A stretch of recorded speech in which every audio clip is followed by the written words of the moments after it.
Okay, friends and neighbors, it's DK here with Mr. V Amps, and I've got a Yamaha VR4000 that I picked up at the auction. It's a twin amp. I think that book said these are 10 inchers. They look like 12s to me, but they might be 10s. I don't know. It's hard to tell. They have big dust caps or chrome caps or whatever.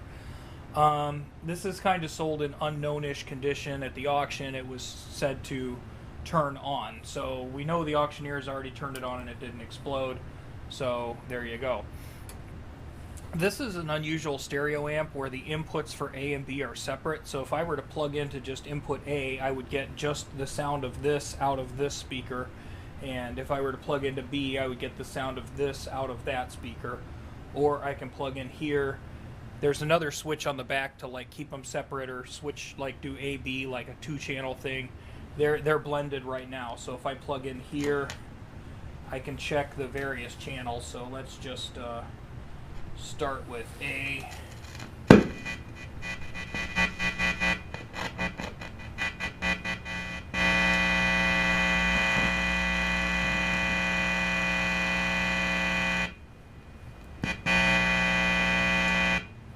anyway, yeah, that's working.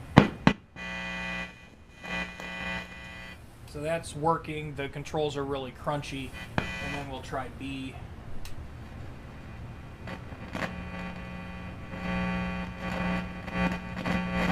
Seems that the signal's a little low, but again, it could be. So it generally wants to work there. That's good. It's a good start. And then we have reverb and chorus. So we'll turn the effects on.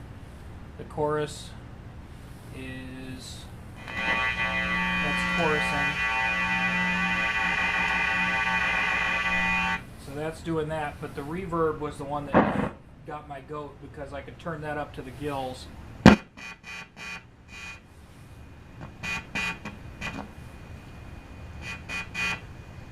And I'm really not hearing much out of the reverb, and I mean, I think this is old enough it'd be a spring.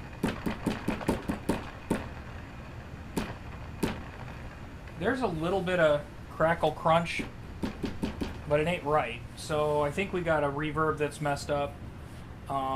Otherwise, kind of serviceable, and this is going to need a bath and everything so we can find it a new home. So let's dig in.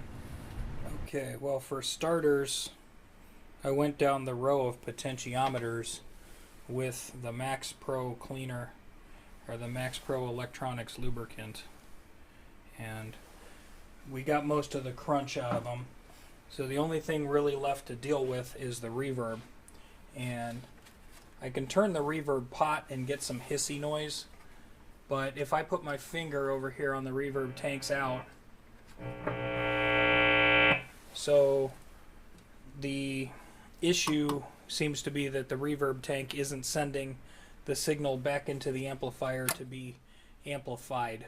So we need to get this reverb tank out where we can look at it. Okay, so I've got this out, and obviously buzz over there.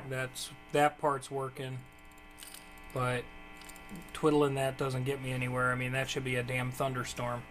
So I'm gonna think our coil over here is open. Yeah. The wires in these things do break. They're like human hairs. Let's take some measurements. Well, today is one of the days in which fortune had shined upon me.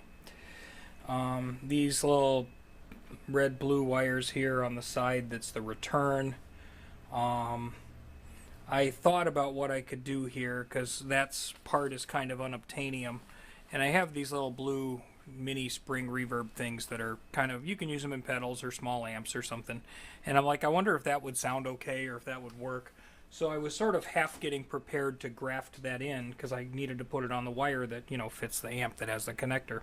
So I desoldered this side first, and the red wire had, you know, I don't know, a 1/8 of an inch of bare lead. But the blue wire really didn't seem to have much bare metal, like it had just kind of broken and was just hanging on by the insulation. So I got the LCR meter, which does resistance, Why did I pick this one? Because it has clips.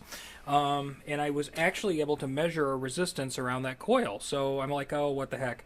So I stripped that blue wire back just a little bit, resoldered it, and the reverb's back. So yay. So I saved myself a lot of frustration, anger, and things. So essentially I'm out a little bit of solder and a couple of zip ties, and then cleaning supplies and all that kind of stuff. So this amp is shaking out pretty good for me. And yes, it does drive the reverb, like if I were to buzz, buzz, buzz on that. Yes, it is reverberating. So, excellent. That's good. Okay, so yeah, this amp actually, because A and B are like separate channels or whatever, there's a little bit of a different amount of drive from one to the other, and even without like the stereo chorus on, it still kind of sounds stereo.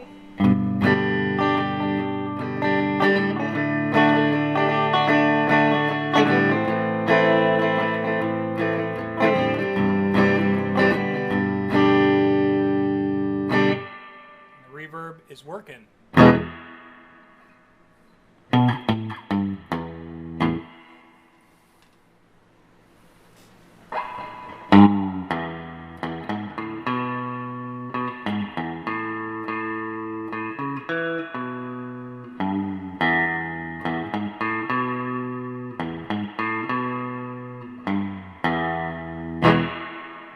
Okay, so the reverb is nice. Everything's working now. I'm liking this. This is making me happy, and we'll turn on the chorus and hear how that sounds. Ooh, she's crying a little bit. I've got the depth a little strong. I can hear it crying.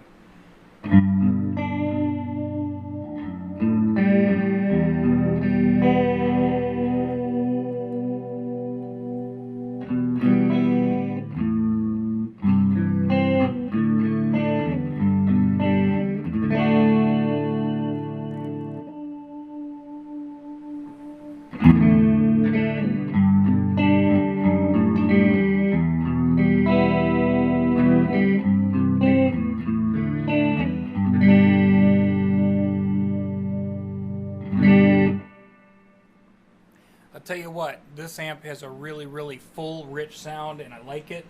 I think that's cool. Again, this was purchased with the intent to sell it. Now it's ready to sell, so I will be selling it. We're going to start with our local market, and then it'll go to Reverb, and a little bit of a bonus feature.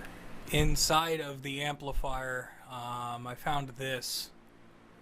It's a DoD Hard Rock Distortion FX57 stomp box. So that'll be another adventure. But anyway, yeah, this it's a Yamaha VR4000. It's a stereo amp with two 10-inch speakers, and I'll tell you what, it sounds big. It's not tremendously heavy. It's a solid state amp, kind of designed to compete with the Roland Jazz Chorus family. But cool. It's all good. Thanks for watching.